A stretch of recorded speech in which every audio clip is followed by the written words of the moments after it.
I film videos in this room from time to time, which is why I hung some blankets against the wall to cut down on the echo.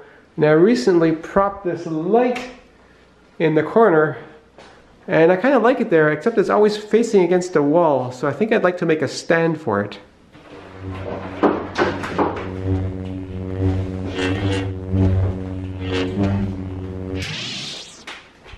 This all started when I needed a 240 volt socket to hook up my big table saw. I already ran the wire here, and you can get one of these for $15 at the Home Depot, which seems kind of a ripoff, when one of these, which is the same complexity, only costs about $3. But Amazon had these for $5, so I ordered two of them, but you need a minimum $25 order for them to ship it.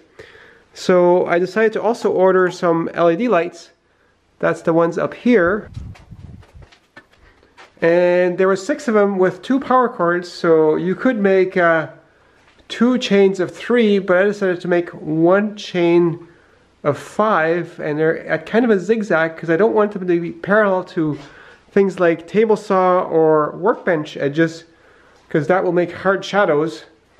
That's why they're at a strange angle like that. I know that will bother some of you. And I've got 1 light left over and 1 power cord. And the lights came with this mounting hardware, which includes these clips that clip onto the back of the lights.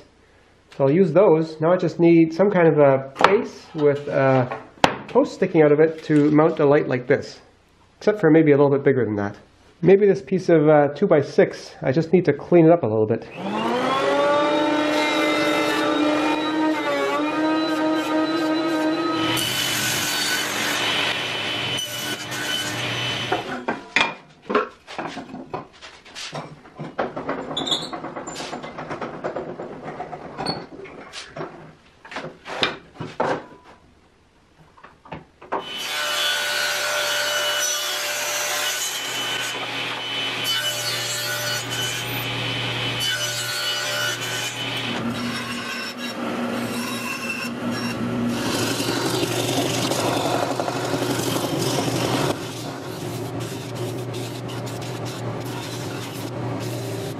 Now I just need a rectangular sort of hole for this.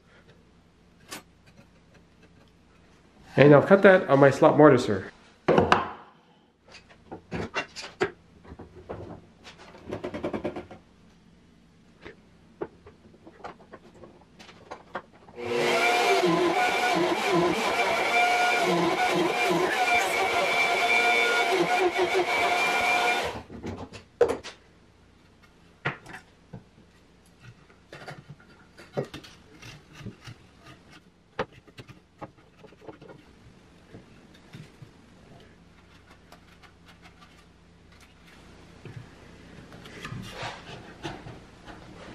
I want to be able to pass this power cord through here, so I need a hole big enough for this connector right about here.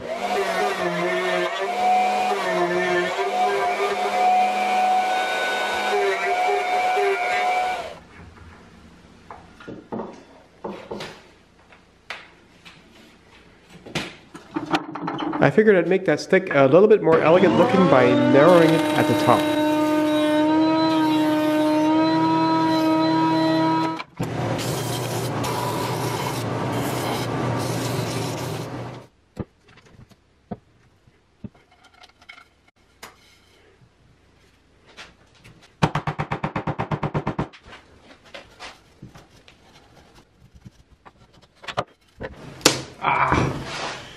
Shit.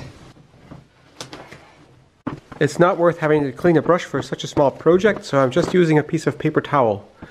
And I like to keep small quantities of varnish in other containers. This one was for applesauce. I just put the infrared heater in front of it, set at low power. Hopefully that'll dry the varnish in about half an hour. Well, that took about an hour, but now it's completely dry, so I can sand it and put on another coat.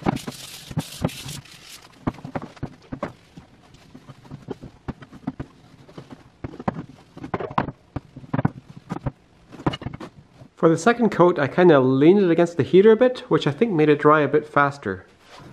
Now I just got to fasten the light.